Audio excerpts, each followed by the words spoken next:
Hot hot అంశాలపై debate news బెంచ్కి స్వాగతం. ఆంధ్రప్రదేశ్ ప్రస్తుతం సమ్మెలు ఆందోళనలతో నిండిపోతోంది. అయితే వీటికి ప్రతిపక్షాలు మద్దతు ఇస్తున్నాయి. ఆ మద్దతు వెనకాల ఉన్నటువంటి కారణం ఒక ఎత్తు, ఆ డిమాండ్లు మరొక ఎత్తు. ఒకవైపున అంగన్వాడీలు తమకి 26,000 రూపాయలు నెలకి జీతం ఇవ్వమని కోరుతున్నారు. అలాగే శానిటరీ వర్కర్స్ 26,000 రూపాయలు జీతం ఇవ్వమని కోరుతున్నారు. మరొక వైపున ఆశా వర్కర్లు 26,000 రూపాయలు జీతం ఇవ్వమని కోరుతున్నారు. తాజాగా వాలంటీర్లు ఆ జాబితాలో చేరారు. కొన్ని ప్రాంతాల్లో వాళ్ళకు కూడా 26,000 రూపాయలు మినిమం వేజ్ కావాలన్నటువంటి డిమాండ్. ఈలోపు కస్తూర్బా విద్యా సంస్థలకు సంబంధించినటువంటి టీచర్లు తమది రెగ్యులరైజ్ చేయాలని, ఓవరాల్గా ఆందోళనల పర్వం అనే కంటే కూడా సమ్మెల పర్వం ద్వారా రాష్ట్రంలో కమ్యూనిస్టుల ప్రభావం, అదే సందర్భంలో తెలుగుదేశం తెర వెనక నుండి నడిపిస్తున్నటువంటి అంశం అన్నటువంటి చర్చ. అయితే ఈ డిమాండ్లు సహేతుకమా కాదా అన్నది పక్కన పెడితే నెరవేర్చడం జగన్ సర్కార్ వల్లనవుతుందా, లేదా రేపు రాబోయేటటువంటి ప్రభుత్వం మాదేనని చెప్తున్నట్టు తెలుగుదేశం పార్టీ సమ్మెకి మద్దతు ఇవ్వడం కాకుండా మేము వస్తే ఇంత ఇస్తామని చెప్తుందా? ఈ అంశానికి సంబంధించి చర్చలో పాల్గొందుకు ప్రస్తుతం మనతో పాటు ఉన్నారు హనుమంత్ రెడ్డి, వైఎస్ఆర్ కాంగ్రెస్ పార్టీ రాష్ట్ర జాయింట్ సెక్రటరీ, అట్లాగే శాంతి ప్రసాద్ జనసేన సీనియర్ నాయకులు, రామ్ కుమార్ భారతీయ జనతా పార్టీ అధికార ప్రతినిధి, అలాగే దుగ్గరాజ్ శ్రీనివాస్ గారు ఎనలిస్ట్ మనతో పాటు లైవ్లో జాయిన్ అవుతున్నారు. ముందుగా శాంతి ప్రసాద్ గారు దీన్ని ఎలా చూస్తారు?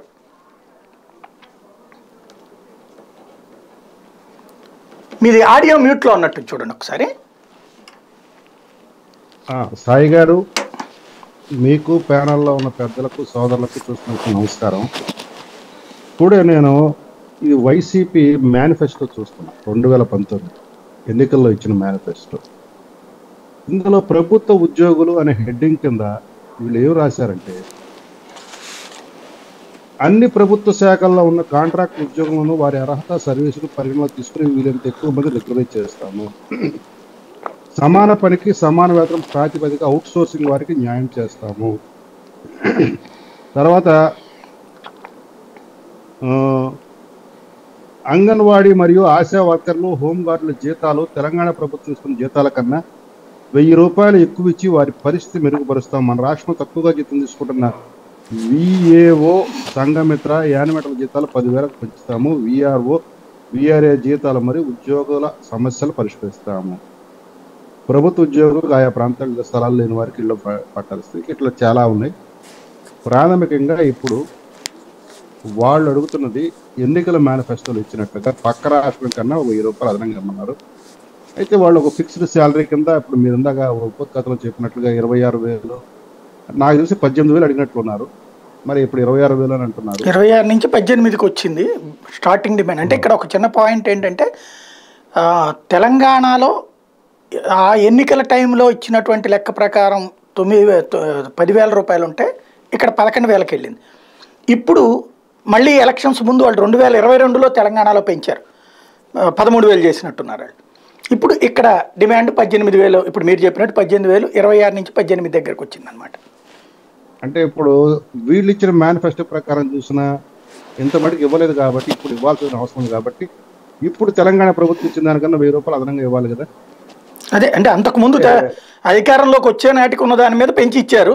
ఇప్పుడు ఈ లోపు మళ్ళీ వాళ్ళు ఎలక్షన్స్ ముందు వాళ్ళు పెంచారు, ఇప్పుడు ఎలక్షన్స్ ముందు వీళ్ళు పెంచాలి. అదే పెంచాలి. వాళ్ళు ఏమని చెప్పారో 99.5% మేనిఫెస్టో అమలు చేసామన్నారు. కానీ పరిశీలిస్తున్న ప్రతి అంశంలో కూడాను డొల్లతనం కనబడుతుంది. ఇది ఇక్కడ మనం అధికార పక్షం, మా సోదరు హనుమంత్ రెడ్డి గారి లేదా అధికార పక్షం కానీ చెప్పాల్సిన విషయం. మీరు ఇచ్చిన హామీ కదా, ఇప్పుడు 3,000 రూపాయలు ఇస్తారు వృద్ధుల పింఛన్ని జనవరి నెల నుంచి ఇస్తామంటున్నారు. ఎందుకు? మీ ఎన్నికల వాగ్దానమే కాబట్టి అంచెలంచెలుగా పెంచుతున్నారు కాబట్టి 2,00,000 చెప్పుకుని పెంచుకుని వచ్చి ఇప్పుడు 3,000 చేశారు. మరి ఇది కూడా ఎన్నికల ప్రామిసే కదా. మరి దీన్ని కూడా వాళ్ళు అడిగిన 1,000 రూపాయలే కదా మీరు పెంచుతానంది. ఇప్పుడు వాళ్ళు 18,000 అడగచ్చు, 26,000 అడగచ్చు, ఇంకా చిటారు కొమ్మలు ఉన్న కోతిని కూడా తెమ్మని అడగచ్చు. కానీ మీరు ఇస్తామన్న ప్రామిస్ మీరు చేస్తే వాళ్ళ నోటికి తాళం వేయచ్చు కదా. పోనీ కనీసం మాట వలస కన్నా చెప్పచ్చు కదా, ఎన్నికల సమయం కదా. మరి ఎందుకు చేయట్లేదు? అంగన్వాడీ వాళ్ళు రోడ్డు మీదకి వచ్చారు, ఆశా వర్కర్లు రోడ్డు మీదకి వచ్చారు, మున్సిపల్ కార్మికులు రోడ్డు మీదకి వచ్చారు. ఇప్పుడు వాలంటీర్లు కూడా రోడ్డు మీదకి వస్తున్నారు. కొన్ని కొన్ని జిల్లాల్లో సమ్మె నోటీసులు ఇస్తున్నారు. తర్వాత ఇంకా ఇంకా వేరే వేరే ఉద్యోగ శాఖలకు చెందిన వారు కూడా ఇస్తున్నారు. గతంలో ఎంప్లాయీస్ ఇచ్చారు, తర్వాత టీచర్లు ఇచ్చారు. ఇట్లా ఎందుకు పలు ఉద్యోగ వర్గాలు లేకపోతే అవుట్ సోర్సింగ్ కాంట్రాక్ట్ వర్గాల వారు ఈ యొక్క ధోరణికి దిగుతున్నారు అంటే వాళ్ళని రెచ్చగొట్టింది మీరు కదా. ఎన్నికల ప్రణాళికలో మీరు చెప్పి మీరు ఇచ్చిన దాన్నే వాళ్ళు అడుగుతున్నారు. దాని వరకు మీరు ఇచ్చే ఇదిగో మేము చెప్పింది మేము చేశాము, ఇంకా మీరు ఎక్కువ అడగటం పద్ధతి కాదనటంలో ఒక సహేతుకత ఉంటుంది. ప్రభుత్వాన్ని కూడా ఆ మాట చెప్పడం కానీ వాళ్ళు ఏం మాట్లాడుతున్నారు, ఇప్పుడు డబ్బులు పెంచే పరిస్థితి లేదు అనే మాట మాట్లాడుతున్నారు. ఇది సబ్ కమిటీ కూడాను మొన్న చెప్పింది 11 డిమాండ్లో 10 డిమాండ్లు నెరవేర్చాం కదా, 11వ డిమాండ్ జీతాలు పెంచాలనేది మటుకు మేము ఇప్పుడు చేయలేము అంటున్నారు. సంక్రాంతి తర్వాత చూద్దాం అంటున్నారు. ఇప్పుడు చేయలేని సంక్రాంతి తర్వాత ఏ రకంగా చూడగలరు? అది ఒక జటిలమైన ప్రశ్న. దానికి మరి ఆ సబ్ కమిటీని హెడ్ చేస్తున్న ఆ మంత్రి గారే చెప్పాలి. కాబట్టి వాళ్ళకి వాళ్ళు కొని తెచ్చుకున్న సమస్యలు వాటిని ఈరోజు తీర్చమని ప్రజలు అడుగుతున్నారు, ఆ ఉద్యోగస్తులు అడుగుతున్నారు. ఇంతకన్నా ముఖ్యమైన అంశం ఏంటంటే వాలంటీర్లు తమను రెగ్యులరైజ్ చేయమని అడుగుతున్నారు. ఇది ఇక్కడ చాలా కీలకమైన ప్రధానమైన అంశం. మమ్మల్ని రెగ్యులరైజ్ చేయండి అంటున్నారు. అంటే ఇప్పుడు దాన్ని బట్టి ఏం అర్థమవుతుంది, వాళ్ళ ఉద్యోగాలు శాశ్వతం కాదు, రేపు ప్రభుత్వం మారితే అనేది వాళ్ళకు కూడా అవగాహన వచ్చినట్టు కనబడుతుంది. దగ్గర దగ్గర ఈ మధ్య ఒక వార్త వచ్చింది, 50,000 మంది వాలంటీర్లు తొలగించే అవకాశాలు ఎక్కువగా ఉన్నాయని. కారణాలు ఏంటంటే వాళ్ళు వీళ్ళు అనుకున్న రీతిలో వీళ్ళ పార్టీకి సానుకూలంగా పనిచేయట్లేదు కాబట్టి. ఇటువంటి వార్తలు రావటం అహేతుకం, అసమంజసం ఉన్న పరిస్థితుల రీత్యా. కాబట్టి ఇది కోరి తెచ్చుకున్న కొరివి కాబట్టి ప్రభుత్వమే దీన్ని సార్ట్అవుట్ చేసుకోవాలా. ఎన్నికల సమయం కాబట్టి మరి ఎన్నికల తాయిలాలు వాళ్ళకి ఇస్తారా, అందరికి ఇచ్చినట్లుగా ఇదిగో ఇచ్చాను హామీ అన్నట్టుగా పోనీ ఎన్నికల హామీ లాగానే ఇస్తారా లేదా అది కూడా చూడాలి. ప్రభుత్వం ఏం చెప్తుందో, మా హనుమంత్ రెడ్డి ఏం చెప్తారో కూడా చూడాలి. ప్రతిపక్షాలు అయితే దీన్ని ఖచ్చితంగా ఆయా వర్గాలు సమర్థిస్తాయి. అంటే ఇక్కడ సమర్థించడంలో తప్పు లేదు, వాళ్ళ డిమాండ్ని నెరవేర్చడానికి. ఇప్పుడు జగన్ అంతకుముందు 6,500 ఇచ్చేవాళ్ళు, ఇప్పుడు ఈ రేంజ్ చెప్పాడు 11,000 దాకా వెళ్తామనేసి. తెలంగాణలో 10,000 ఉన్నాయి కాబట్టి. అట్లాగా రేపు తెలుగుదేశం జనసేన అధికారంలోకి వస్తే కనుక 26,000 రూపాయలు వీళ్ళందరికీ ఇవ్వడానికి సిద్ధంగా ఉందా? మేము వస్తే ఏం చేస్తామంటే మా ఎన్నికల ప్రణాళిక చెప్తాం. కానీ ఇప్పుడు వీళ్ళు చెప్పిన ఈ ఎన్నికల ప్రణాళిక ప్రకారం అయితే వాళ్ళు వెళ్ళాలిగా. లేకపోతే 99.5% ఎక్కడ పూర్తయిందని మేము రేపు ప్రశ్నిస్తాం కదా. రైట్, కళ్ళ ముందు సజీవ సాక్ష్యాలు కనబడుతున్నాయి కదా. రైట్. హనుమంత్ రెడ్డి గారు ఏమంటారు సార్? మీకు ప్యానల్ ఉండే సభ్యులకు, జర్నలిస్ట్, సాయి ప్రేక్షకులకు అందరికీ నమస్కారం సార్. ఏదైతే ఎన్నికల ప్రణాళిక గురించి, ఎన్నికల వాగ్దానం గురించి మన శాంతి ప్రసాద్ అన్న చాలా బాగా చెప్పారు. ఖచ్చితంగా మేమైతే ఈ రాష్ట్ర ముఖ్యమంత్రి జగన్మోహన్ రెడ్డి గారు ప్రజాపక్షపాతి, ఏదైతే మహిళా పక్షపాతి అని నెరవేర్చాడు అనే దానికి నిదర్శనం ఏంటంటే, గత ప్రభుత్వం అంటే 7,000 రూపాయలు ఉన్న దాన్ని ముఖ్యమంత్రి అయిన వెనువెంటనే 11,500 రూపాయలు చేసి జూన్ 1 నుంచే ఆ యొక్క వాళ్ళకి పెంచిన జీతభత్యాలను ఇవ్వడం జరిగింది. దీంట్లో కేంద్రం గ్రాట్యుటీ ఎంత అంటే 1,800 రూపాయలు. కేంద్రం ఇస్తున్నది 1,800 రూపాయలు ఇస్తుంది. 9,200 రూపాయలు రాష్ట్ర ప్రభుత్వం భరిస్తా ఉంది.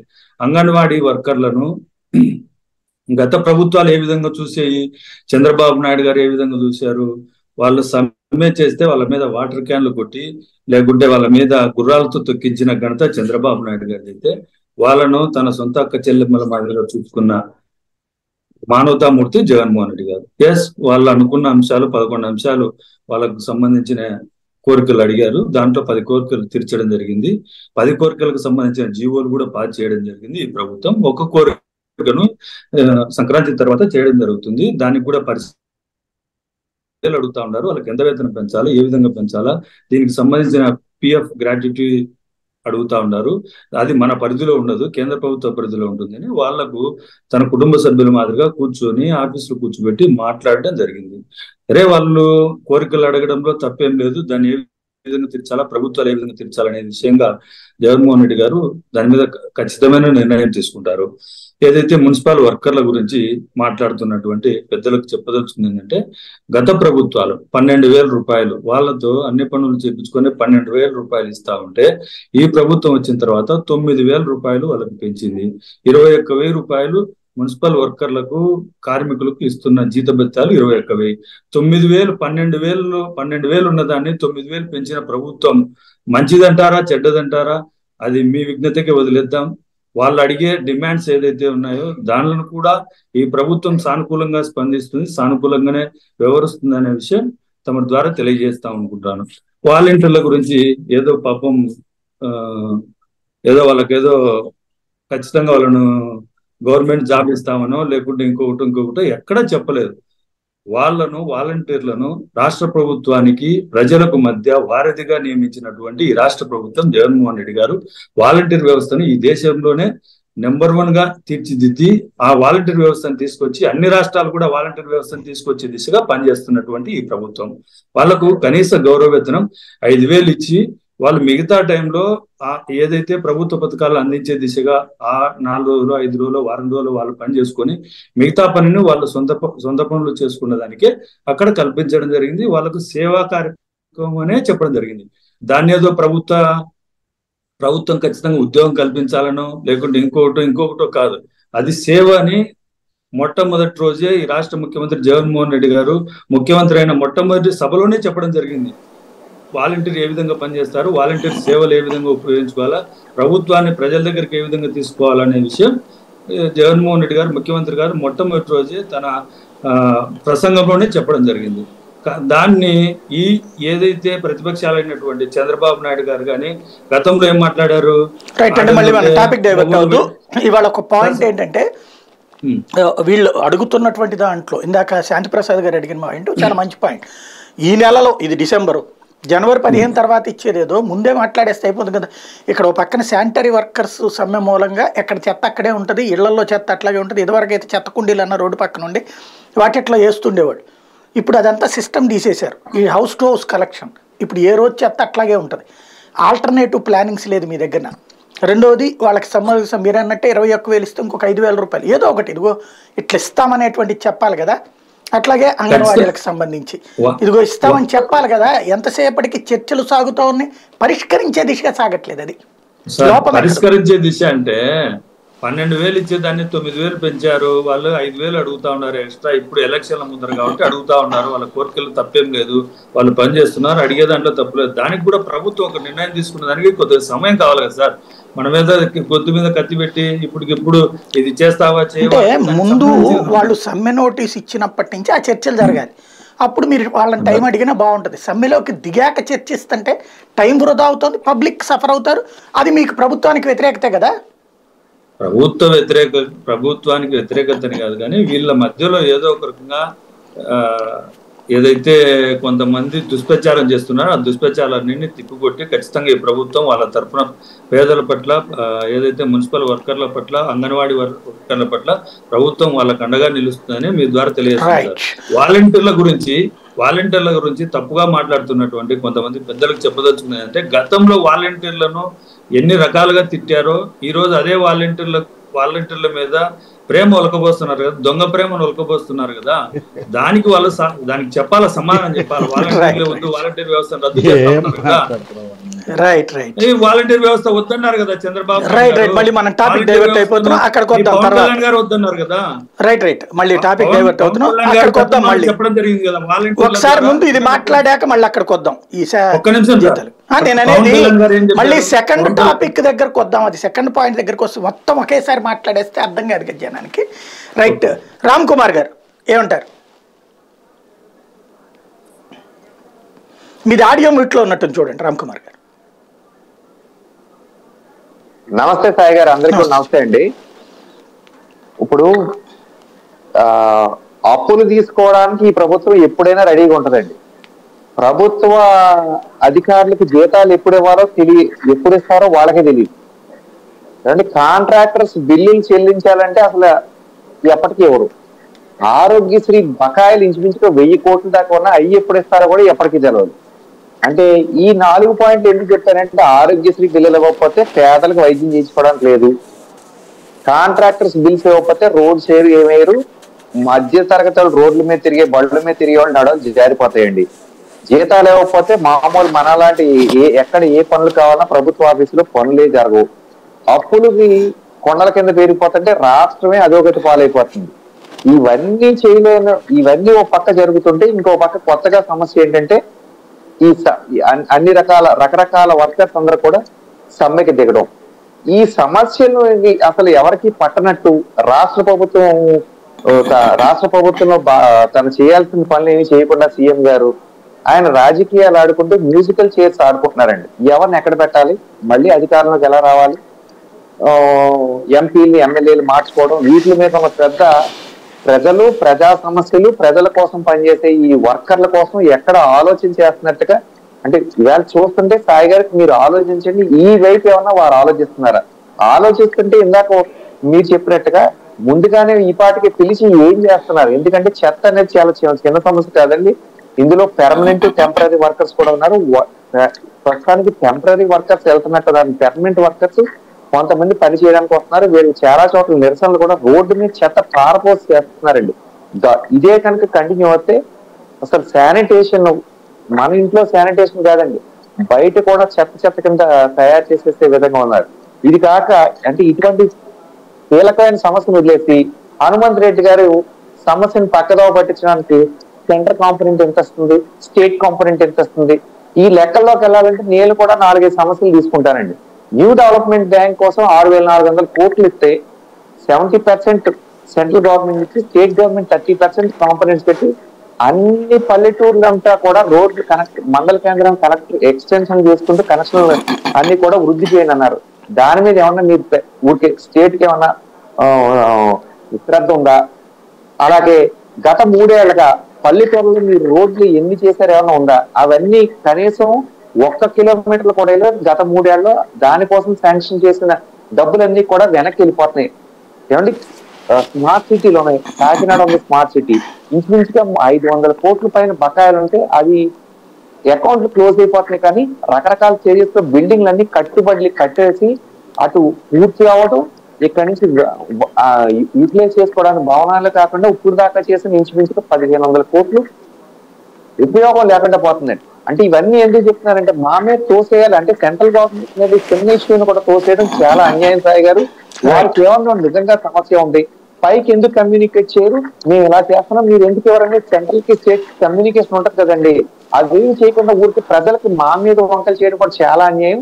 ఇటువంటి వాటిని తిప్పికొట్టడానికి ఇవాళ వికసిత్ భారత్ అని ప్రతి గ్రామానికి తిరుగుతూ మేము చేసే పనులు ఇవి ఏమన్నా ఆగిపోతే ఈ స్టేట్ గవర్నమెంట్ అసమర్థత వల్ల ఆగిపోయింది, కానీ మా వల్ల కాదు, మీరు ఇవన్నీ కూడా యూటిలైజ్ చేసుకోండి అని ప్రతి గ్రామానికి కూడా మేము తిరిగి చెప్పడం జరుగుతుంది. సాయి గారు రైట్. దుగ్గరాజు గారు ఏమంటారు? ఇదంతా ఏ కోణంలోకి వెళ్ళబోతుంది అనుకుంటున్నారు?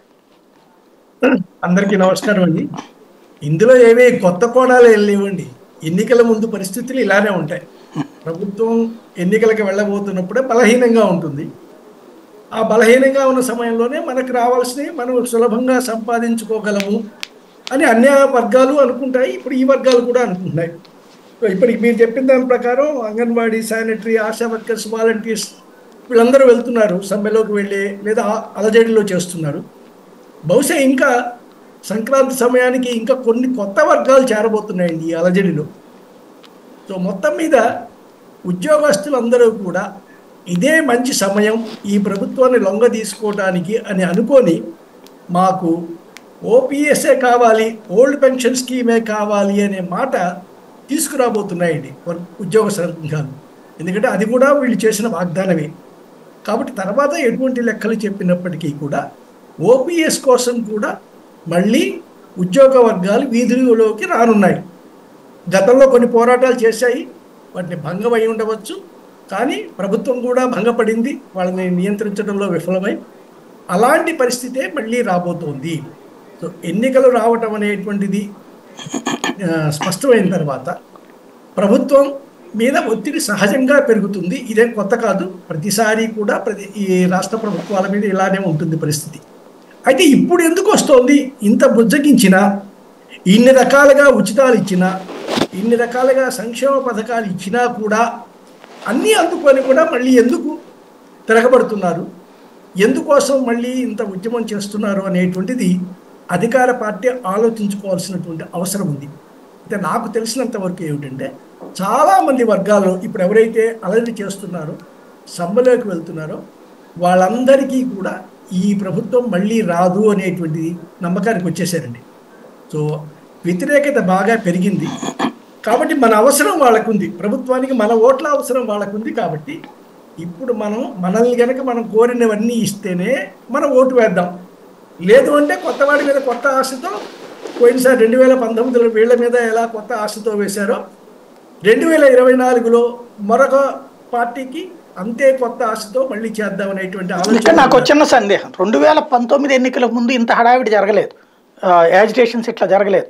ఒక పిఆర్సీ గురించి జరిగింది, 20% కమిట్ అయ్యారు, అక్కడతో ఆగిపోయింది. ఇన్ని వర్గాల యాజిటేషన్స్ లేవు. అంటే అప్పుడు చంద్రబాబు మళ్ళీ వస్తారని నమ్మి వీళ్ళు చంద్రబాబుకే ఓట్లు వేసినట్టు. అప్పుడు చంద్రబాబుకు ఓటు వేశారనో లేదో చెప్పలేం కానండి, ఆ రోజు మాత్రం మళ్ళీ అధికారంలోకి వస్తుంది అనేటువంటి అభిప్రాయం ప్రజల్లో ఉందండి.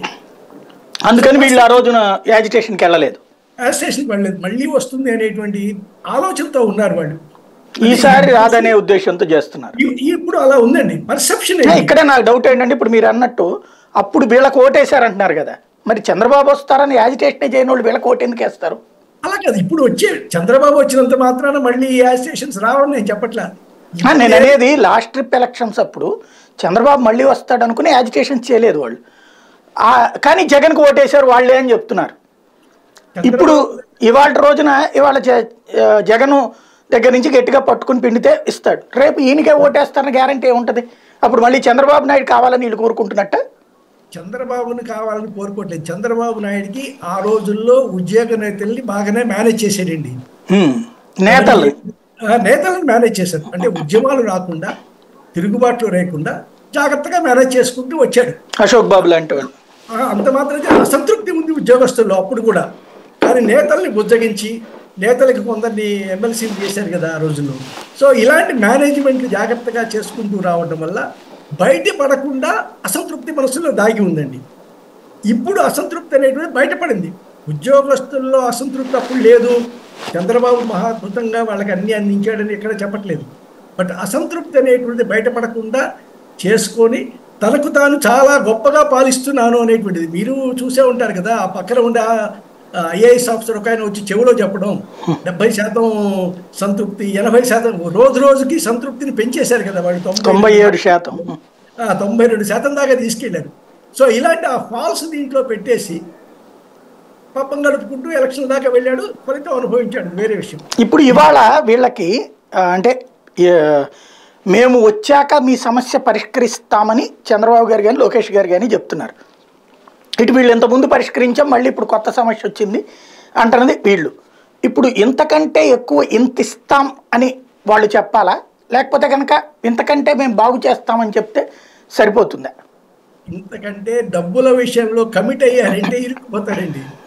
ఇప్పుడు చేస్తున్న వైకాపాలో జగన్ గారి పరిస్థితి అదే కదా. తెలంగాణలో ఎంత ఇస్తే అంతకన్నా 1000 ఎక్కువ ఇస్తాను, ఇలాంటి మాటలు కాగితం మీద పెట్టడం అనేటువంటిది అప్పటి అపరిపక్వత అనిపిస్తోంది. మేము చూస్తాం, ఒకేసారి ఎక్కువ చేయడం తప్ప అవుతుంది. ఏడాదికో 1000 రూపాయలు చెప్పుని పెంచుతుంటే ఇప్పుడు ఆ ఉత్సాహం కొత్త ఉత్సాహంలో చేసేసాడండి. 5 ఏళ్ల తర్వాత కూడా అదే జీతం అంటే ఎలా? సాధారణంగా ఎవరైనా అడుగుతారు కదా. పెంచారు, 5 ఏళ్ల తర్వాత కూడా ఇంకా దానికే పని చేయమంటే ఎలా? ఎంతో కొంత మార్పు పెరగాలి కదా. ఆ ఆశ ఇప్పుడు వాళ్ళు అడిగే దాంట్లో, వాళ్ళు అడిగే 26 పెన్షన్ చేసినట్టే ఏడాదికి 250 పెంచుకుంటూ వెళ్ళినట్టు ఇది కూడా అట్టేదన్నా పెట్టుకుంటే పోయేది. ఉద్యోగస్తులందరికీ ఇంక్రిమెంట్ ఇచ్చినట్టుగా ఆయన కూడా అలా ఇచ్చుకుంటూ పోతే పోయేది. అప్పట్లో లాయల్టీ కొనుక్కోవడం కోసం చేశారా లేక అతి ఉత్సాహంతో ప్రవర్తించి చేశారో తెలియదు, కానీ ఒక్కసారిగా పెంచారు, భారీ పెంపు. ఉద్యోగస్తులు సంతృప్తి పరచడం అనేటువంటిది ఏ ప్రభుత్వానికి సాధ్యం కాదండి. వాళ్ళకి ఎన్ని బెనిఫిట్స్ ఇచ్చినా ఇంకా ఏదో ఒకటి వెతుక్కుంటూనే ఉంటారు, కొత్త డిమాండ్ చేస్తూనే ఉంటారు. సో వాళ్ళని సంతృప్తి పరచగలవను, వాళ్ళని మన వైపు తిప్పుకోగలము అనుకోవటంలో అసలు ప్రభుత్వాలు ఏమనుకుంటాయో తెలియదు, రాజకీయ నాయకులు ఏమనుకుంటారో తెలియదు. వాళ్ళు కూడా ఇంపాక్ట్ ప్రజల మీద పడి ప్రజలు ఓట్లు తేడా చేస్తారు. ప్రజలండి చాలా ఇప్పుడు బయటపడలేదండి. చాలా మందితో మాట్లాడి చూస్తున్నాను కానీ ఓటు విషయంలో బయటపడట్లేదు. చాలా గుంభనంగా ఉంటున్నారు. ఎందుకు ఉంటున్నారో కూడా అర్థం కావట్లేదు. పాత రోజుల్లో చర్చ మాట్లాడుతున్నప్పుడల్లా ఈ ప్రభుత్వం బాగాలేదనో ప్రత్యామ్నాయం గురించి మాట్లాడటం ఏదో చేసేవాళ్ళు. ఇప్పుడు తిట్టడం అంటే కొంతమంది బాగా వ్యతిరేకత వ్యక్తీకరిస్తున్నారు, కానీ తక్కువ మంది మాత్రం బయటపడి మాట్లాడుతున్నారండి. కారణం ఏదైనా కానీ మనసులోని అభిప్రాయాన్ని పూర్తిగా చెప్పడానికి ఇష్టపడట్లేదు. గతంలో క్వశ్చనీర్లు ఇచ్చి గతంలో ఎవరికి ఓటు వేశారు, ఇప్పుడు ఎవరికి చిన్న చిన్న ప్రశ్నలు అడిగినా కూడా నవ్వి వదిలేస్తున్నారు తప్పించి ఆన్సర్లు ఇవ్వట్లేదండి. కాబట్టి ప్రతివాడిలో ఏదో ఒక తమాషా అయినటువంటి మనస్తత్వం ప్రస్తుతం ఉంది. బహుశా ఇంకా ఎలక్షన్ వచ్చిన తర్వాత ఏమన్నా బయటపడుతుంది. ఇప్పటి నుంచే మనకి ఎందుకు అనుకుంటున్నారేమో తెలియట్లేదు, కానీ ఈ రాజకీయ సర్వే సంస్థలు కూడా అక్కడే బోల్తా పడతాయి. అదే మేము చేయించిన సర్వే కూడా కృష్ణా జిల్లాలో చేయిస్తే ఇదే సమస్య వస్తుందండి. మేము ఏం చేసింది పెద్ద గొప్ప వైడ్ రేంజ్ సర్వే కాదు, బట్ సర్వే చేయించినా ఇక్కడే ఇదే సరైనటువంటి ప్రశ్నలకి సమాధానం రావట్లేదు. బట్ మిగతా విషయాలు చెప్తున్న దాన్ని చూసినప్పుడు కూడా అధికార పార్టీ కృష్ణా జిల్లాలో ఇబ్బంది ఉంది అనేటువంటి విషయం స్పష్టమవుతుందండి. వాళ్ళు సమాధానాలు ఎలా చెప్పినప్పటికీ కూడా అధికార పార్టీ కృష్ణా జిల్లాలో అంటే ఉమ్మడి కృష్ణా జిల్లాలో మాత్రం ఇబ్బందుల్లో ఉంది అనేటువంటి విషయం అర్థమవుతుంది. ఎంత కలుస్తాయండి చివరికి వచ్చేసరికి ఒక వర్గం అలా కలిసినప్పుడు ఇబ్బంది వస్తుంది ఈ పార్టీ అధికార పార్టీకి. రైట్. శాంతి ప్రసాద్ గారు, సాధారణంగా ఇప్పుడు జనం చాలా తెలివి మీరిపోయారు. ఇప్పుడు అదే ఎట్లయితే సర్వేల గురించి చెప్తున్నారో అట్లాగే స్పష్టత కోరుకుంటున్నారు. మీరు అన్నట్టే ఇంతకుముందు ఒక స్పష్టత ఇచ్చాడు జగన్మోహన్ రెడ్డి, అందులో కొంత చేస్తే మళ్ళీ ఇంకా కావాలన్నటువంటి ఆశ రేగుతున్నది. మేము వచ్చి చూస్తాం అంటే అమాయకంగా నమ్మే పరిస్థితిలో జనం లేరు. ఇదిగో మేము ఇంత ఇస్తాం అన్నటువంటి కాన్సెప్ట్ దగ్గరికి వెళ్లాల్సిన అవసరం ఉందంటారా, లేదు బాగా చూస్తామని సరిపో అంటే నమ్ముతారనుకుంటున్నారా? జనం ఎందుకు స్పష్టత ఇవ్వట్లేదంటే ఒక రకమైన రాష్ట్రంలో భయానక వాతావరణం సృష్టించారు. కొంతమంది వర్గాలు సంక్షేమ ఫలాలు తీసుకుంటారు. ఎవరైతే సమ్మెబాట పడుతున్నారో వీళ్ళెవరికి కూడాను సంక్షేమ ఫలాలు అందవు. వీళ్ళందరూ ఉద్యోగస్తులను లేకపోతే వేరే కేటగిరీలో ఉండటం వల్ల వీళ్ళకి సంక్షేమ ఫలాలు అందవు. సంక్షేమ ఫలాలు అందుతున్న వాళ్ళని మీరు ఏ పార్టీ అని ఓటేస్తారంటే వాళ్ళు నవ్వి ఊరుకున్నారని దిగురాజు గారు అన్న మాటకి ఆ మాట అంటే ఆ వాలంటీర్ పోయి ఎక్కడ వాళ్ళకి సున్నా కొడతాడో వాళ్ళు గుడ్డు కొడతాడో అని పై వాళ్ళు కాబట్టి వాళ్ళు మాట్లాడరు. వాళ్ళు ఎప్పుడు మాట్లాడతారంటే బటన్ నొక్కుతారు సరే, ఆ బటన్ నొక్కినప్పుడు ఒకే ఒకసారి మిషన్తో మాట్లాడతారు అంతే. వాళ్ళు ఎందుకంటే ఒక రకమైన భయానక వాతావరణం సృష్టించారు. వీళ్ళు కూడాను సభలు సమావేశాలు జరుగుతుంటే రాకపోతే మీ అది కానీ ఒకటి తేడా ఉంది సార్. మరి మనం మాట్లాడటం కానీ పొలిటికల్గా తెలంగాణ ఆంధ్ర ఎలక్షన్ చూస్తే అక్కడ ఒక్క మాట నేను అనేది, అక్కడ 10% విమర్శకే ధైర్యం చాల. ఇక్కడ తిట్టనోడు ఎవడో ఉండడు. రోజు పొద్దున్నే పత్రికల దగ్గర నుంచి 90% మంది తిట్టిపోస్తూనే ఉంటారు. ఇంకా భయం వాతావరణం ఎక్కడ ఉందండి? అక్కడే కొద్దిగా గందరగోళం పడుతుంది. ఆ తిట్టేది ఎవరు? ఈ సంక్షేమ ఫలాలు అందుకోని వాళ్ళు. అదే కాదు, ప్రభుత్వ ఉద్యోగుల దగ్గర నుంచి రాజకీయ పార్టీల దగ్గర నుంచి పత్రికల దగ్గర నుంచి టీవీల దగ్గర నుంచి తెలంగాణలో ఇవాళకి కూడా కేసీఆర్ అనే ధైర్యం చాలట్లా. ఇక్కడైతే తిట్టని రోజు ఉండదు, తిట్టని గంట ఉండదు. ఇంకా భయం ఎందుకు ఉండాలి? కేసీఆర్ అనక్కర్లా, కేసీఆర్ ఎప్పుడో చరిత్రకి చెత్తబుట్టలో పడిచింది. ఆ బుట్టల నుంచి అతను బయటకు వచ్చే ప్రసక్తే లేదు. కానీ ఇప్పుడు కూడా ఏమనే ధైర్యం చాలట్లేదు అక్కడ. కాదండి, ఇక్కడ మీరు ఒక సంక్షేమ ఫలాలన్నీ తీసుకుంటున్న వాళ్ళు మటుకు మాట్లాడతారు, తీసుకొని వాళ్ళు మటుకు ఖచ్చితంగా నిక్కచ్చిగా మాట్లాడుతున్నారు. పలు సంస్థలు చేస్తున్న ప్రైవేట్ వీడియోల్లో అవన్నీ మనకు బయటకు వస్తున్నాయి. కాబట్టి మాట్లాడటం లేదు అనేది కాదు. ఇప్పుడు ఉద్యోగస్తులు ఎందుకంటే ఉద్యోగస్తులు మాట్లాడుతున్నారు, ఉద్యోగ సంఘ నాయకులు మాట్లాడతారు. మీరు అది గమనించాలి. ఉద్యోగస్తులు చాలా క్లారిటీగా మాట్లాడుతున్నారు, ఉపాధ్యాయులు ఇంకా పచ్చిగా మాట్లాడుతున్నారు. ఇక్కడే వచ్చిన అయోమయం. ఇదివరకు ఇందాక దుగ్గరాజు గారు చెప్పింది అదే. ఇదివరకు ఉద్యోగ సంఘాల నేతలను మేనేజ్ చేస్తే ఉద్యోగులు ఎవరు ఉద్యమాలు చేయలే. అసలు అప్పుడు ఇందులో ఏమున్నాయని ఏ యాజిటేషన్ జరగల. ఇప్పుడు వచ్చేటప్పటికి యాజిటేషన్ సీరియస్గా జరుగుతున్నాయి. ఉద్యోగ సంఘ నేతలు మాట్లాడతలేదు, నాయకులు వీళ్ళు మాట్లాడుతున్నారు. ఉద్యోగులు తేడా కంప్లీట్ డిఫరెంట్గా ఉంది. ఉద్యోగులు మాట్లాడుతున్నారు ఎందుకంటే ఉద్యోగ సంఘ నాయకులు ఉద్యోగుల యొక్క ఆశలను దెబ్బకొట్టారు, వాళ్ళ యొక్క కళలను చిత్రం చేశారు. వాళ్ళ నాయకత్వ అమ్ముడు పోయేదాన్ని వాళ్ళు నిర్లజ్జగా చూపించుకున్నారు. అది ఎవరు బాగున్నారంటారా? ఇదివరకు ఇదే పద్ధతి ఉండేది. కాకపోతే ఏంటంటే కొంత దుగ్గరాజు గారు చెప్పినట్టుగా మరుగుంటే అంతా గజ్జికట్టి నాట్యం ఆడుతుంది. అంతా ఎవరెవరు ఏంటనేది అందరూ స్పష్టంగా మాట్లాడుతున్నారు, ఉద్యోగస్తుల వరకు, ఉద్యోగ సంఘాల నాయకుల వరకు. కాబట్టి ఉద్యోగ సంఘ నాయకులు కూడా వాళ్ళు ముఖం చాటేసి పరిస్థితికి వచ్చారు. వాళ్ళు ఉద్యోగుల నుంచి ముఖ్యంగా టీచర్ సంఘాలు మీరు గమనించారో లేదో చాలా తీవ్రంగా వ్యతిరేకించారు వాళ్ళ నాయకులు. అందుకనే వాళ్ళని ఎన్నికల విధులు తొలగించడానికి ప్రయత్నం జరుగుతుంది. అది వేరే విషయం అనుకోండి. కానీ ఇక్కడ చెప్పాల్సింది ఏంటంటే 1,000 రూపాయలే కదా, నువ్వు లక్షల కోట్లు తీసుకొస్తానంటున్నావు, వాళ్ళు 1,000 అడగట్లేదండి, ద్వారా ఇస్తానంటున్నావు. సామాన్య ప్రజలకైతే నువ్వు ఇక్కడ 1,000 అయితే ఈ పాటికి ఇచ్చుండేవాళ్ళేమో. ఏకంగా డిమాండ్ చాలా పెద్దది ఉంది. 26,000 నుంచి ఇప్పుడు మీరు చెప్పినట్టు 18 దాకా వచ్చారు. వాళ్ళు అడిగింది అయితే 26,000 అనమాట. అలాగే సార్, వాళ్ళు ఏంటంటే కోరేటప్పుడు పెద్ద కోరిక కోరతారు, చిన్న కోరిక తృప్తి పడతారు ఉద్యోగస్తులు. నేను ఇదిగో 1,000 రూపాయలు ఇస్తానా, నీకు 1,000 రూపాయలు ఇస్తానా అని ప్రభుత్వం కరాఖండిగా చెప్తే వీళ్ళు మాట్లాడే పరిస్థితి లేదు. ప్రజలు కూడా ఆలోచిస్తారు, అవును అతను ఎన్నికల్లో 1,000 రూపాయలు ప్రామిస్ చేశాడు, మీరు 1,000 రూపాయలు తీసుకుని చేయాలి. అంటే పాలాభిషేకాలు అయిన తర్వాత చేస్తారేమో, పాలాభిషేకాలకు ప్రిపేర్ చేసి. ప్రతిసారి కిందసారి కూడా అంతే కదా. మీరు ఇంకొక విషయం గమనించారా లేదు, గతంలో ఉద్యోగస్తులు టీచర్లు సమ్మె చేస్తున్నప్పుడు ప్రజల నుంచి సహకారం రాలా. అవును, ప్రజల నుంచి సహకారం రాలా. ఇప్పుడు కూడాను నిజంగా జగన్ రెడ్డి తెలియగలవాడైతే ఆ 1,000 రూపాయలు శాంక్షన్ చేసేస్తే వీళ్ళకి మాట్లాడే స్కోప్ ప్రజలు అంటారు కదా, నువ్వు అడిగిన అతనికి ఇచ్చిన ప్రామిస్ ఫుల్ఫిల్ చేసుకున్నాడు, నువ్వెందుకు ఉద్యోగం చేయని అడుగుతుంది, నిలదీస్తారు కదా. రైట్, చిన్న జిమ్మిక్ ఉంటుంది అనుకుంటా వీళ్ళు. అలాగే అదిగా కొన్ని రోజులు యాజిటేషన్ చేయించి ఆ తర్వాత వీళ్ళు ఇచ్చాక క్షీరాభిషేకం చేయాలి. మొన్న దానికి కూడా గ్యారంటీ పెన్షన్ స్కీమ్ జీపీఎస్ కూడా అభిషేకం చేయించారు కదా. ఎవరు నాయకులు చేశారు, అదే కదా, అందుకోసం ఆగినట్టున్నారు. కాదు సాయి గారు, ఇక్కడే జగన్ రెడ్డి బోర్ల పడతారని పడమని నాకు అర్థం లేదు. క్షీరాభిషేకాల కోసం ఈ రకంగా మప్పి పెడతారంటే పెట్టుకోమని, కానీ కింద స్థాయిలో ఉన్నవాడు ఎవడు కూడా దాన్ని ఆచరించడు, ఆదరించాడు, ఆశీర్వదించాడు. రైట్, ఎంత ఇచ్చినా కూడా ఏం ఆశీర్వదించారు అనుకోండి.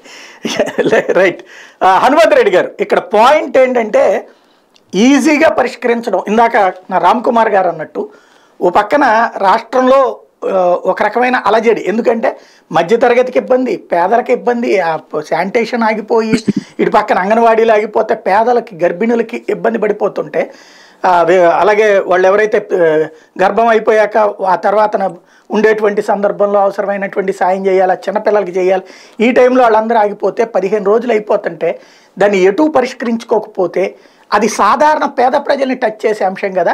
ఈ లోపు ఇటు పక్కన రాజకీయం సీట్లు ఇది చూసుకుంటున్నారు. కరెక్ట్ పద్ధతేనా సార్? దీంట్లో 11 డిమాండ్లు అడిగితే 10 డిమాండ్లు నెరవేర్చింది ఏంటో కూడా జనాలకు తెలియదు సార్. ఒక్క నిమిషం, వాళ్ళు 11 డిమాండ్లు అడిగినప్పుడు 10 డిమాండ్లు ఇక్కడే సమస్య నేను అంటోంది. ఇప్పుడు మీరు చెప్పారు చూడండి, ఆ 11 ఏంటో చెప్పండి. ఏం సార్ ఆ 11 ఏంటో చెప్పండి.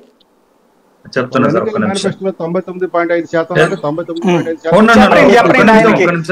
అంటే నేను అనేది వైసీపీ వాళ్ళు ఇంత మాట్లాడుతున్నారు కానీ చాలా మందికి ఆ 11 ఏంటో కూడా తెలియదు. పైనుంచో మాట వచ్చింది, అది ఫాలో చేస్తున్నారు. ఈయనకన్నా తెలుసులేదు, చూద్దాం. 10-20 వయస్సు 60 సంవత్సరాల నుంచి 62 ఏళ్లకు పెంచమన్నారు. అది ఒకటి. పదోన్నత వయస్సు 45 నుంచి 50 సంవత్సరాలకు పెంపమన్నారు. అంటే ఇంతకుముందు 45 ఏళ్ళు ఉండేది, 50 ఏళ్ళకి వచ్చేసరికి వాళ్ళకి వర్కర్లుగా ఉన్నారు, అంగన్వాడీ వర్కర్లుగా ఉంటే వాళ్ళను టీచర్లుగా చేసేదానికి వాళ్ళకు ఒకటి, అది ఒకటి. ఇది ఇలాగే సేవా ప్రయోజనం కింద 50,000 రూపాయలు ఉండేది, ఇప్పుడు 1,00,000 రూపాయలకు పెంచారు. అలాగే సహాయకులకు ఇచ్చే సేవా ప్రయోజనాలకు 20,000 నుంచి 40,000 రూపాయలకు పెంచారు. సంబంధించిన జీవోలు ప్రభుత్వం ఆల్రెడీ ఇచ్చేసింది, వాళ్ళకి సంబంధించిన జీవోలు ఇచ్చింది. దీనికి సంబంధించినటువంటి 2-3 రోజుల్లో జీవోలు జారీ చేశాను. గౌరవ వేతన పెంపు ఒక్క అంశం మాత్రమే మిగిలి ఉంది. గౌరవ వేతనం అనే పెంపు అంశం ఒక్కటే పెండింగ్ లో ఉండేది. దాంట్లో కూడా వాళ్ళు అడిగేది ఏంటంటే గ్రాట్యుటీ, అంటే పిఎఫ్, ఈఎస్ఐ, ఈపీఎఫ్ అవి అడుగుతా ఉంటే అవి కేంద్ర పరిధిలో ఉన్నాయి, దాన్ని ఏ విధంగా చేయాలా దానికి ఒక మార్గదర్శకం కోసమని కేంద్రానికి లేఖ రాసి అప్పుడు ఇంకో 25 ఏళ్ళు పడుతుంది. ఎందుకంటే కేంద్రం లంసమ్ అమౌంట్ ఇస్తుంది దానికి, అంతేగాని వాళ్ళు గ్రాట్యుటీలు అవన్నీ పెట్టుకోరు. అంటే మీరే చెప్పారు కదా ఇందాక, ఇంకోటి మీరు ఎంతో చెప్పారు, 1800 2,500 వాస్తవంగా పెంచింది 4,500 ఇప్పుడు వాళ్ళు ఇస్తుంది కేంద్రం. 4,500 అంటే వీళ్ళకి అసిస్టెంట్లకు మీరు చెప్పేది 1800, మెయిన్ పొజిషన్స్ వాళ్ళకి 4,500 ఇస్తున్నారు. సరే, అంటే గతంలో ఏమి ఇస్తున్నారు, ఇప్పుడు ఏమి ఇస్తున్నారు? ఇప్పుడు వీళ్ళకి సంబంధించి ఇప్పుడు మున్సిపల్ వర్కర్లకు కూడా సార్, మున్సిపల్ వర్కర్లు, పారిశుద్ధ కార్మికులకు గత ప్రభుత్వాలు 4 నెలలకు 5 నెలలకు జీతాలు ఇచ్చేవారు. అది కూడా ప్రైవేట్ ఏజెన్సీల ద్వారా ఇచ్చేవారు. ఇప్పుడు వాళ్ళకు కూడా ప్రభుత్వ ఉద్యోగుల మాదిరిగానే ఏదైతే ఆప్కా సంస్థ పెట్టి దాని ద్వారానే గవర్నమెంటే అకౌంట్లో వేస్తా ఉంది. ఇంతకుముందు గతంలో ఇచ్చే డబ్బులలో కూడా వాళ్ళు 10% 15% ప్రైవేట్ సంస్థలు తీసుకున్నది. అలా కాకుండా ₹1 ప్రభుత్వం ఇచ్చే ప్రతి రూపాయి కూడా గవర్నమెంట్ నుంచి ప్రజలకు ఏం సార్ సమాన పనికి సమాన వేతనం అని మీరు ఎన్నికల మేనిఫెస్టోలో పెట్టారు. జగన్ రెడ్డి గారు కూడా చెప్పారు. ఇప్పుడు అక్కడ రెగ్యులర్ ఉద్యోగస్తులతో పాటు కాంట్రాక్ట్ ఎంప్లాయీ కానీ లేకపోతే అవుట్ సోర్సింగ్ ఎంప్లాయీ కానీ ఇవ్వాలి కదా. ఇప్పుడు మీరు ఇచ్చిన ఎన్నికల ఇస్తున్నారు కదా సార్. అదే సార్ మీకు అర్థం కాని ఏంటంటే 12,000 ఇస్తా ఉంటే గత ప్రభుత్వాలు 9,000 వంచితే దాన్ని కూడా మీరు ఒప్పుకోవాలి కదా. రెగ్యులర్ ఉద్యోగం ఇచ్చేదంతా ఇప్పుడు మీరు 21,000 ఇస్తాము అని చెప్పుంటే గొడవే లేదు. కానీ మీరు సమాన పనికి సమాన వేతనం అంటే కనుక ఇప్పుడు రెగ్యులర్ ఎంప్లాయీస్కి దాదాపు 45,000 50,000 ఇస్తుంటారు. ఇప్పుడు వాళ్ళు అంత అడగట్లేదు, 26,000 అడుగుతున్నారు. అది తేడా సార్. దానికి సంబంధించింది ప్రభుత్వం ఏదో జగన్ ఒక ప్రభుత్వం నిర్ణయం తీసుకోవాలంటే దాని మీద చాలా సమస్యలు ఉంటాయి. దాని మీద అన్ని రకాలుగా చర్యలు తీసుకొని దాని మీద ఇస్తారు సార్. వేతనాలు ఇవ్వాలంటే మీరు నేను ఇక్కడ ఒక చిన్న సమస్య ఏంటంటే ఇట్లాంటి ఇష్యూస్ జరిగినప్పుడు వాళ్ళతో చర్చలు, ఇదివరకు అంతా మీడియా కవరేజ్ అంతా వీళ్ళతో మాటలు వాళ్ళతో చర్చలు ఉపసంఘం ఇదంతా ఉండేది. ఇప్పుడు మీ 4 రకాలైనటువంటిది. ఇటు వాలంటీర్లది మరి సమ్మె జరుగుతుందో లేదో తెలియదు, జరుగుతుందని ఈనాడు జ్యోతిలో వస్తుంది, సాక్షిలో లేదని వస్తుంది. సరే అంగన్వాడీలు ఆశా వర్కర్లది అయితే జరుగుతుంది. మొన్న మీరు వేసినటువంటి సబ్ కమిటీ 2 సార్లు ఏమో మీటింగ్ అయింది. నిన్న తర్వాతన ఈ శాలరీస్ గురించి చెప్పింది. అట్లాగే ఈ శానిటరీ వర్కర్లది చర్చ జరుగుతుందో కూడా లేదో కూడా తెలియదు. మంత్రులు ఉన్నారు, చర్చించడము దానికి ఏదో పరిష్కారం అన్నటువంటిది ఒక హడావిడన్న నడవాలి కదా. ఏం కనబడట్లేదు ప్రజలకి, అది సమస్య. ప్రజలకు కనబడాల్సింది ఖచ్చితంగా వాళ్ళకి ఏదైతే చర్యలు ఉన్నాయో దాని మీద ఖచ్చితంగా ఈ ప్రభుత్వం చర్యలు తీసుకుంటుంది. ఇంకా ఇంకోటి ఆశా వర్కర్ల గురించి చెప్తాను సార్. గతంలో 3,000 ఇచ్చేవాళ్ళు 10,000 రూపాయలు చేసింది సార్ ఈ ప్రభుత్వము.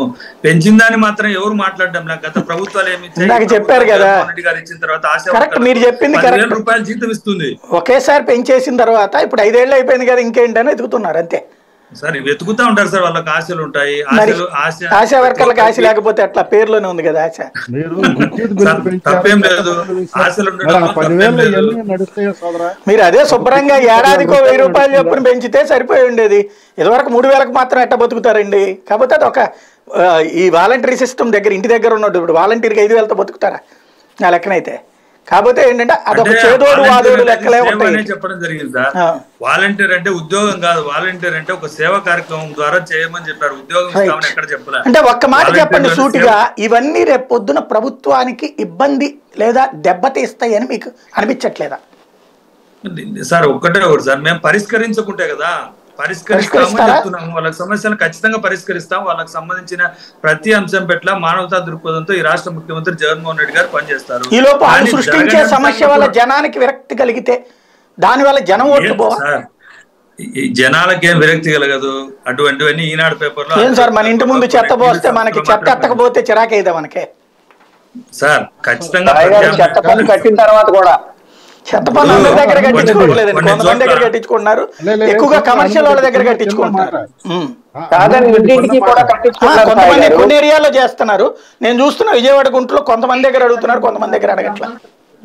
లేబర్ ఏరియాలో అడగట్లేదు. సాయి గారు, హనుమంత్ రెడ్డికి చిన్న సూచన. ఇదివరకు మన వక్తలు చెప్పినట్టుగానే ఒక ప్లేస్ ఉంటుంది, ఆ ప్లేస్ తీసుకెళ్ళి చెత్త వేసేవాళ్ళు. అక్కడి నుంచి వాళ్ళకి మున్సిపాలిటీ వాళ్ళు కలెక్ట్ చేసుకుని ఇప్పుడు ఎట్లా అంటే దానికి ఇంటర్నేషనల్ నామ్స్ అండి, అది ఇంటర్నేషనల్ నామ్స్. మనం యుఎన్ దీంట్లో జాయిన్ అయ్యాము, అందులో భాగంగా దేశవ్యాప్తంగా ఈ సిస్టమ్ పెట్టారు. బయట ఎక్కడ పడేయకూడదు. చెప్పేది ఏంటంటే మా ఇంట్లో మా ఆడవాళ్ళు అడుగుతున్నారు, ఏంటి 3 రోజులు చెత్త రావడం పొట్ట పెరిగిపోతున్నది.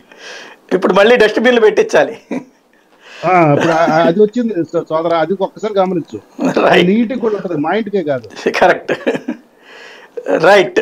మా ఊర్లో అయితే ఏం చేయడం లేదు సార్. ఏంటంటే కొన్ని చోట్ల కొన్ని రాజకీయ ప్రేరేపిత అంశాలతో కొన్ని చోట్ల కొంతమంది రాజకీయంగా ఈ ప్రభుత్వాన్ని ఎదుర్కోలేక ఇలాంటివన్నీ చేస్తా ఉంటారు. ఖచ్చితంగా వాళ్ళ పట్ల ఏ విధంగా జమ్మలమడుగులు అయితే అటువంటి అంశమే లేదు. మా కడప జిల్లాలో వాళ్ళ సమస్యల పట్ల కూడా జమ్మలమడుగు పులివెందుల్లో ఉండవులేబ్బా.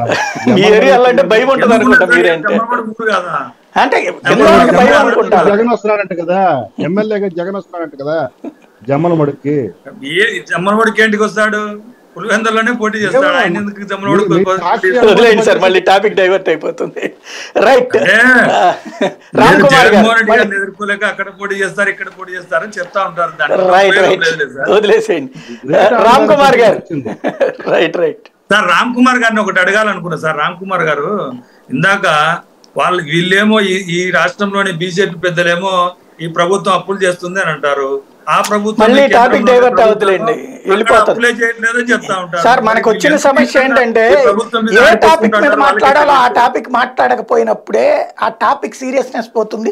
మీరు అనుకున్నది కూడా జరగదు. అయ్యే వచ్చింది మధ్యలో మీకు ఉన్నట్టుండి ఏదో పార్టీ మీద కోపం వద్దు, లేకపోతే కేంద్రం మీద కోపం వద్దు మిమ్మల్ని అడగాలి, అటుకు డైవర్ట్ అయిపోతుంటారు. అప్పుడు టాపిక్ చచ్చిపోతుంది.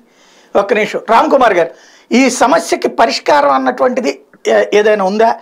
భారతీయ జనతా పార్టీ రేపు పొద్దున తెలుగుదేశం కూటమిలో చేరిన తర్వాత ఏమన్నా పరిష్కరించేటువంటి ప్రణాళిక ఏమన్నా ఉందా మీ దగ్గర?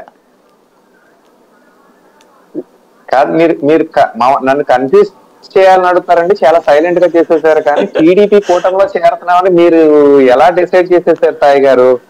అసలు ఇందాక కూడా శ్రీనివాసరావు గారు కూడా చెప్తున్నారు ఏదో మళ్ళీ చంద్రబాబు నాయుడు గారు లేదా అంతకు ముందు చంద్రబాబు నాయుడు గారు అన్నట్టు. ఏమంటే 2024 లో జనసేనతో కలిసి భారతీయ జనతా పార్టీ శాంతి ప్రసాద్ గారు నవ్వుతారు. ఏమండి ఇప్పుడు అదే పక్కన తెలుగుదేశంతో కలిసి మేము ప్రభుత్వం ఏర్పాటు చేస్తున్నాం, ఇంకా మీరు కూర్చుని మా వెనకాల జనసేన ఉంది, మా వెనకాల జనసేన ఉందంటే మీరు జనసేన వెనకాల పోవాలి కానీ మీ వెనకాల జనసేన ఎందుకు వస్తుంది సార్? మరి చెప్తున్నాం సాయి గారు, మీరు మేము కలిసి వెళ్తున్నాం అన్న విషయాన్ని మానేసి మీరు టీడీపీతో కలిసి వెళ్తున్నాం అంటుంటే జనసేన తెలుగుదేశంతో ఉంటే మీరు ఎట్ట వెళ్తారు విడిగా?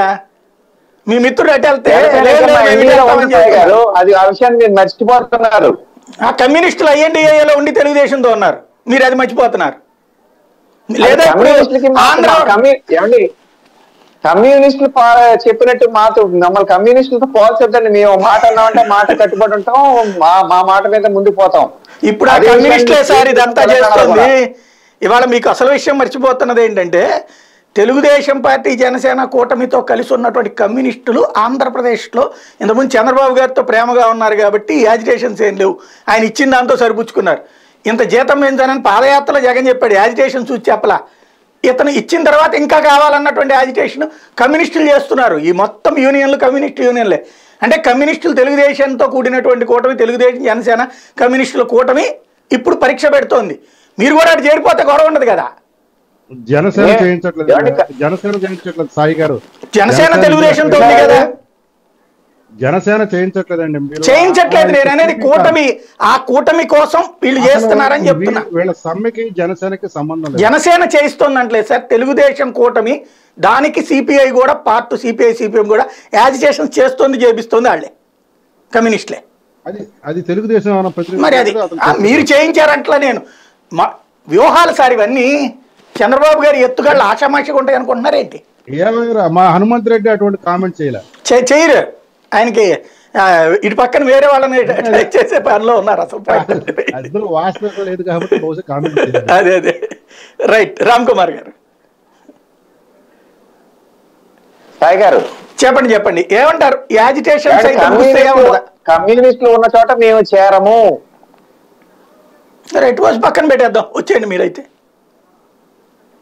సరే, ఏది ఏమైనప్పటికీ అంటే ప్రజల కోసం వీళ్ళు చేసే వర్కర్లు అందరికీ కూడా ఏమైనా సమస్యలు ఉంటే కూర్చోబెట్టి వాళ్ళు పరిష్కరించాలి, కానీ వాళ్ళు గాలి కుదిలేసి రాజకీయాలు చేయడం మాత్రం కరెక్ట్ కాదనేది మా వెర్షన్ సాయి గారు. మంచి పాయింట్. ఇక్కడ సాధారణంగా మీరు కూడా అంతకుముందు అంగన్వాడీలకి, ఆశా వర్కర్లకి గతంలో కేంద్ర ప్రభుత్వం ఇచ్చే వాటా పెంచారు. దాదాపు 2-3 వేల రూపాయలు మోడీ గారు వచ్చాక పెంచారు. దాన్ని చంద్రబాబు గారు ఇంకొక 1500 యాడ్ చేసేసి అప్పుడు 6000 రూపాయల దాకా చేసినట్టున్నారు, 6-7. దాన్ని జగన్ వచ్చాక 11,000 దాకా చేసుకెళ్ళి ఇప్పుడు మీరు పెంచితే కనుక వాళ్ళకి హ్యాపీ. అట్లా ఏమైనా చేస్తారా?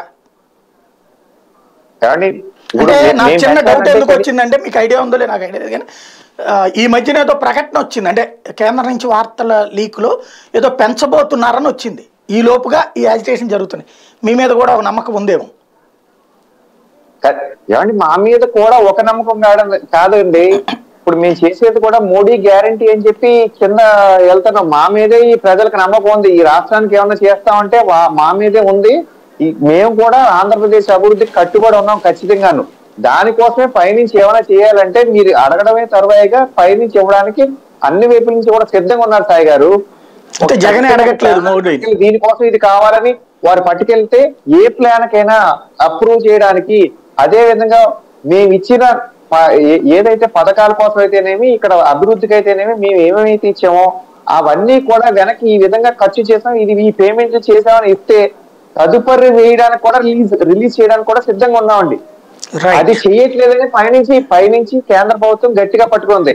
మీకు లాస్ట్ టైం మన డిబేట్ లో కూడా ఒక విషయం చెప్పారు, రైల్వే జోన్ కోసం అంటే ఎగ్జామ్ వేరే డిబేట్ చేయట్లేదు, ఇక్కడ ల్యాండ్ ఇస్తే కట్టడానికి మేము సిద్ధంగా ఉన్నాం, నిధులు ఇవ్వడానికి సిద్ధంగా ఉన్నామని రైల్వే మినిస్టర్ గారు ఈ రాష్ట్రానికి ఒక ఛాలెంజ్ చేశారు. ఎందుకంటే నేను చెప్పొచ్చేది ఏంటంటే ఏమి ఇవ్వడానికైనా ఆంధ్రప్రదేశ్ రాష్ట్రానికి కేంద్ర ప్రభుత్వం సిద్ధంగా ఉన్నది. రైట్, మంచి పాయింట్.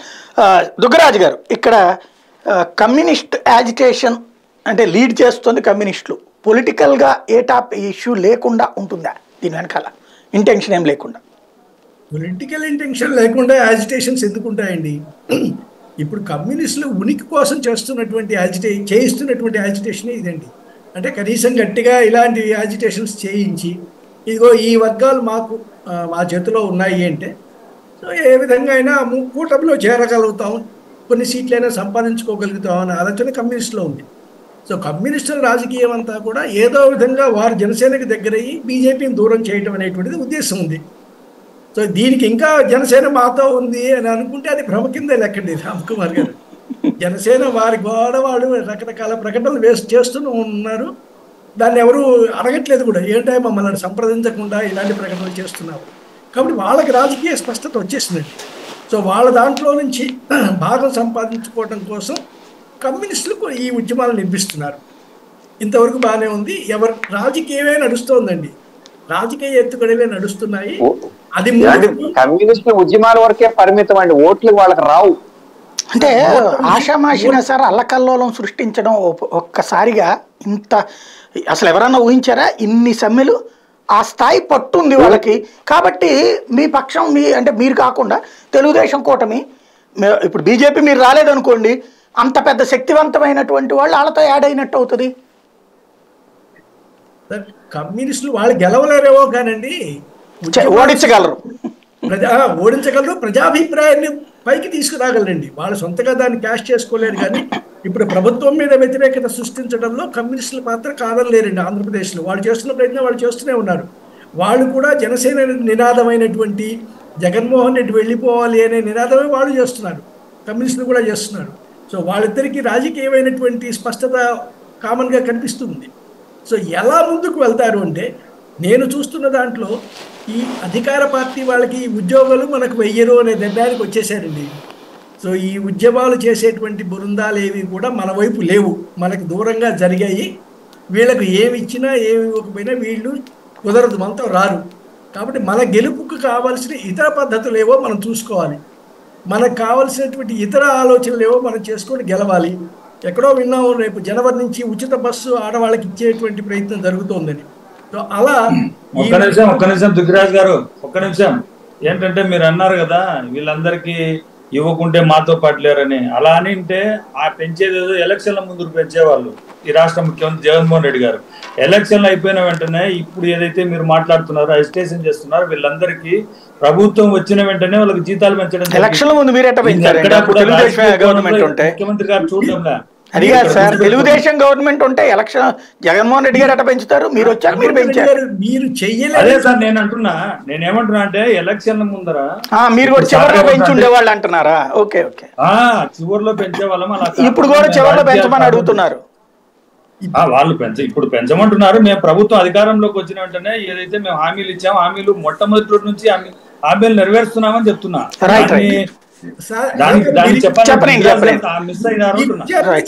మీరు ఇచ్చారే కానీ ఏ పద్ధతిలో ఇస్తే రాజకీయ లబ్ధి వస్తుందో ఆ పద్ధతిలో ఇవ్వలేదు. మీరు ఒక్కసారిగా పెంచేశారు, ఆ సంవత్సరం సంబరపడ్డారు, 5 ఏళ్ళు గడిచేసరికి అంతేనా మమ్మల్ని దాంట్లోనే సరిపెట్టుకోవాలి. ఇప్పుడు మన చూడండి ప్రభుత్వ ఉద్యోగులకి అలానే కాదండి. అంటే ఇది ఒక ఫినామినా. మీకు లాస్ట్ ట్రిప్ ఇంతవరకు ఆంధ్రప్రదేశ్ కాదు భారతదేశ చరిత్రలోనే ఎప్పుడు ఇవ్వనంత ఫిట్మెంట్ ఇచ్చారు. రాష్ట్ర విభజన అయిపోయింది కాబట్టి అందులో ఉన్నటువంటి సొమ్ములంతా కూడా అంటే ఎంతైతే రెవెన్యూ లోటు ఉంటుందో జీతాలకు సంబంధించి అదంతా కేంద్రం భరిస్తుంది కాబట్టి తెలంగాణ కంటే 1% ఎక్కువ పెంచారు ఇక్కడ ఫిట్మెంట్ 41-42 రేంజ్కి వెళ్ళిపోయింది. ఇక ఆ తర్వాత మరి ఆగిపోతారా? తర్వాత ఏం చేశారు? మళ్ళీ యాజిటేషన్ చేస్తేనే కదా మీరు అందుకుని 27% మేము చంద్రబాబు కంటే ఎక్కువ ఇస్తామని ఆయన 20 ఇస్తే మీరు 27 ఇచ్చారు ఇంటర్మ్. తర్వాత మళ్ళీ మీరు 23కి తెచ్చారు. 27 రూపాయలు పెంచి మళ్ళీ 23కి తెచ్చారు. మిమ్మల్ని తిట్టుకోలేదేంటి? 20 రూపాయలు 23 పెరిగిందని ఫీల్ అవ్వరు ఎవరు కూడా. అది సహజం. ఇంట్లో భార్యకి ఇస్తేనే 10 రూపాయలు రోజు ఇస్తూ రోజున 5 రూపాయలు ఇస్తే అయిపోయిందని అడుగుతుంది సహజంగా. సాయి గారు ఇంకొక విషయం కూడా మీరు మర్చిపోతున్నారండి. చెప్పండి. ఇప్పుడు పెంచింది ఒక్కసారి పెంచారని చెప్తున్నారు, కానీ ఈ ఖర్చులు అనేవి ప్రతి సంవత్సరం పెంచుకుంటూ పోయారు. అది గమనించలేదు. ఎక్స్ట్రా సెస్ తో పాటు దాని వల్ల వాళ్ళకి విపరీతమైన భారంగా కనబడుతుందండి. వారొకరికి కదా, ప్రజలందరికీ కూడా. ఈ విషయాన్ని కూడా మీరు గమనించాలి సాయి గారు. మంచి పాయింట్, రైట్. కాకపోతే ఈ పెరిగినంత అక్కడ లేదు దాంట్లో. ఒక పాయింట్ చెప్పండి రామ్ కుమార్ గారు. ఈవేళ కమ్యూనిస్టులు అంటే ఈ మొత్తం కోణంలో రాజకీయ కోణం వల్ల అదే ఉంటుంది. కమ్యూనిస్టులు అటు పక్కకి వెళ్ళడానికి వాళ్ళ చేతిలో ఉన్న వనరుని వాళ్ళు వాడారు. మీ వనరు ఏంటి? ప్రజల కోసం మా పోరాటాలండి. సాయి గారు ఫైనల్ గా ఒకటి ఏంటంటే, ఇప్పుడు అదేదో సినిమాలో ఉంటది, లాజిక్ ఎవరికి పట్టవండి, మ్యాజిక్లే. అది ఆ మ్యాజిక్ మీరు ఏమైనా చేస్తారు లేదా? మా చేతిలో ఉంది, ఆ మ్యాజిక్ మేము చేస్తాం. 2024 ఈ రాష్ట్రంలో మీకు ఇక్కడ 2 పాయింట్లు ఉన్నదండి. అంటే పబ్లిక్ కూడా అర్థం కావాల్సింది, చంద్రబాబు గారు బార్న్ లీడరా లేకపోతే కనుక ఆయనకి మచ్చ ఉందో తెలియదు, కానీ ఒక కీలకమైన పాయింట్ ఉంది. ఇవాళ రోజున ఆయన అధికారంలో ఉన్నప్పుడు మిమ్మల్ని దొక్కాలనుకున్నప్పుడు మొత్తం ఆయన వెనకాల ఉన్నారు. ఇవాళ మళ్ళీ చంద్రబాబు గారిని కనుక మీరు వద్దనుకుంటే బోల్డ్ అంతమంది రెడీలో ఉన్నారు. అందులో కాంగ్రెస్ పార్టీ వాళ్ళ స్టేట్మెంట్ కూడా ఇచ్చింది, INDA కూటమి మేము ప్రిపేర్ చేసుకున్నాను. ఈ కమ్యూనిస్టులు ఆయన కోసం పనిచేస్తున్నారు. అంటే మీరు కనుక కాదనుకుంటే ఆయన పట్టుకెళ్ళడానికి సిద్ధంగా ఉన్నారు. అంటే మీకు ఒక థ్రెట్ కూడా ఉంది. అందుకనన్నా ఇప్పుడు మీరు డెసిషన్ తీసుకునే టైం రాలేదా? ఆయన సత్తా ఏంటో చూపెట్టారు, ఎన్ని రకాల ఎత్తులు వేయగలరు. ఆయన సత్తా చూపించాలి కాదు, ఆయన మీ డెసిషన్ తీసుకునే టైము మాకు ఉందని మేము ఎప్పుడు తీసుకుంటామంటే అండి, ఎలక్షన్స్ టైం వచ్చినప్పటికీ తీసుకుంటామండి. అప్పుడు దాకా మేము ఏం చూస్తాం, తెలంగాణలో టైప్ లో టెన్షన్ ఎదటోళ్ళకు ఉంటదేమో, కానీ మాకు ప్రజల కోసం పోరాటాలు చేస్తూ ఉంటాం. వాళ్ళు ఎవరెవరో ప్రేమలో కాదండి, మొత్తం అందరి ప్రేమ మా అయిపోయింది. అందరూ మా డిసిషన్ కోసం ఎందుకు చూస్తున్నారు, అది ఎలక్షన్ టైం వచ్చినప్పుడు తీసుకుంటాం. రైట్. శాంతి ప్రసాద్ గారు చెప్తున్నారు. ఇప్పుడు కాంగ్రెస్ వైపు వెళతాం అనేది జరిగే పరిస్థితి కాబట్టి, ఇందాక రామ్ కుమార్ చెప్పినట్టు మేము NDA కూటమిలో ఉన్నాం, NDA భాగస్వామిగా ఉన్నాము. దాని మీద స్పష్టత కూడా మొన్న యువగళం విశాఖపట్నం ఆ సభలో కూడా పవన్ కళ్యాణ్ గారు స్పష్టత ఇచ్చారు. ఇప్పుడు కొత్తగా ఏదో మారిపోతే కొత్తగా మళ్ళీ ఇక్కడే కన్ఫ్యూజన్ ఎట్లా ఉందంటే, అంటే నేను సూటిగా చెప్తున్నా, ఇప్పుడు మీరు NDAలో ఉన్నారు, తెలుగుదేశంతో ఉన్నారు. అదేవిధంగా కమ్యూనిస్టులు తెలుగుదేశంతో ఉన్నారు, INDA కూటమిలో భాగస్వామిగా ఉన్నారు. ఇవాళ కాంగ్రెస్ పార్టీ ఏం చెప్తుంది, మేము INDAగా అక్కడ పోటీ చేయబోతున్నాం అని చెప్తుంది. INDAగా చేరితే కమ్యూనిస్టు ఆడతో చేరాలి. బీజేపీ ఈ కూటమిలో చేరితే అప్పుడు కమ్యూనిస్టులు బయటకు వెళ్ళిపోతారు. లేదు అంటే కనుక మీరందరూ కలిసి అటు వెళ్ళాల్సి ఉంటుంది. వస్తారేమో కానీ కమ్యూనిస్టులు మేమున్న కూటమిలోకి రారండి. వస్తామని చెప్పారుగా, చాలా స్పష్టత వస్తామని చెప్పారుగా. ఎక్సెప్ట్ బీజేపీ లేకపోతే మీ కూటమితో వస్తామన్నారు. లేకపోతేనే ప్రసక్తే రాదు, ఉంటదంటారు బీజేపీ మీ కూటమిలో. చాలా స్పష్టత ఇచ్చాడు రామ్ కుమార్ గారికి. ఆ స్పష్టత రావట్లేదు. లేదు, కమ్యూనిస్టులు అనేది ఏంటంటే కొంత వాళ్ళు ఏలాడుతున్నారు, వాళ్ళ ఉనికి కోసం, వాళ్ళ బతుకు కోసం, వాళ్ళ యొక్క ఎదుగుదల కోసం ఆరాటపడుతున్నారు. దానికి ఏదో వాళ్ళు చెప్పి కవరింగ్ మాకు అనవసరం. ఒకటైతే వాస్తవం, CITU మద్దతు ఇస్తుంది, AITUC మద్దతు ఇస్తుంది. AITUC అంటే ఎవరో కాంగ్రెసే కదా, CPI, INTUC Congress, INTUC sorry, AITUC CITU వాళ్ళు ఇచ్చినంత మాత్రాన ఇప్పుడు ఒక కమ్యూనిస్ట్ నేరుగా అక్కడ కార్యకర్తలు దూకలేరు కదా. ఇప్పుడు మళ్ళీ వాళ్ళ మీద చేతకాలాలు వస్తాయి కదా ప్రజలకి, వీళ్ళు కావాలని ఎన్నికల సమయంలో రెచ్చగొట్టారనేది. కాబట్టి ఏదో ప్రయత్నాలు జరుగుతున్నాయి. ఉద్యోగస్తులు కూడా ఏంటంటే ఇప్పుడు నొక్కితే మనకి వరాలు ఇస్తారు, అనే ఆలోచన ఆశతో వాళ్ళు ఉన్నారు. వీళ్ళు కూడా 1000 రూపాయలు కదా సమాన వేతనం సమాన పనికరే మాట ఇప్పుడు మేము నెరవేర్చడం సిపిఎస్ లాగా ఏదో అవగాహన లేకుండా హామీ ఇచ్చామని ఒక మాట చెప్తే జనం కూడా అర్థం చేసుకుంటారు. అవగాహన అర్థం లేదండి. సాయి గారు అసలు ఐఎన్డిఏకి ఈ రాష్ట్రంలో ఎక్కడ లింక్ ఉందండి? మీరు కనుక తెలుగుదేశంతో చేరితే ఐఎన్డిఏ 3 పార్టీలు అవుతుందండి, కాంగ్రెస్, సిపిఐ, సిపిఎం. మీరు కనుక వెళ్ళకపోతే అప్పుడు తెలుగుదేశం చేరదో తెలియదు, కానీ కాంగ్రెస్ కమ్యూనిస్టులు అయితే దాంట్లో కలిస్తే కనుక ఎన్డీఏ కూటమి అయిపోద్ది. ఏం చేయగలరు సాయి గారు వాళ్ళు ముగ్గురు కలిసి ఈ రాష్ట్రంలో? ఇప్పుడు తెలుగుదేశంతో కాబట్టి అసలు ఈ రాష్ట్రంలో వాళ్ళు తెలుగుదేశంతో చేరతే ఇప్పుడు శాంతి ప్రసాద్ గారు చెప్పినట్టు జరగకపోవచ్చు, కానీ చేరతే తెలుగుదేశం మీరు కాదు జాతీయ స్థాయిలో పార్టీతో ఉండాలి కదా, వాళ్ళు ఉండాలనుకుంటారు కదా. ఇప్పుడు కమ్యూనిస్టులు జాతీయ పార్టీ జాతీయ స్థాయి ఉంది సార్ వాళ్ళకి, ఇంకా సిపిఎంకి ఉంది, సిపిఐకి లేదు, సిపిఐకి లేదు, సిపిఎంకి ఉంది. మొన్న సిపిఐకి పోయింది. అవును, సిపిఎం రాదు, వస్తుందట కదా. అంటే వీళ్ళతో బీజేపీ లేకపోతే వస్తానంటుంది సిపిఎం. సాయి గారు అక్కడ చూడండి, తెలంగాణలో ఒకళ్ళు వెళ్ళారు, ఒకళ్ళు వెళ్ళలేదు. వాళ్ళలోనే ఎర్ర పార్టీలోనే మళ్ళీ ఒకళ్ళు ఉంటే ఒకళ్ళకి రారు. Right, thank you very much అండి. హనుమంత్ రెడ్డి గారు, శాంతి ప్రసాద్ గారు, రామ్ కుమార్ గారు, దగ్గరాజు గారు.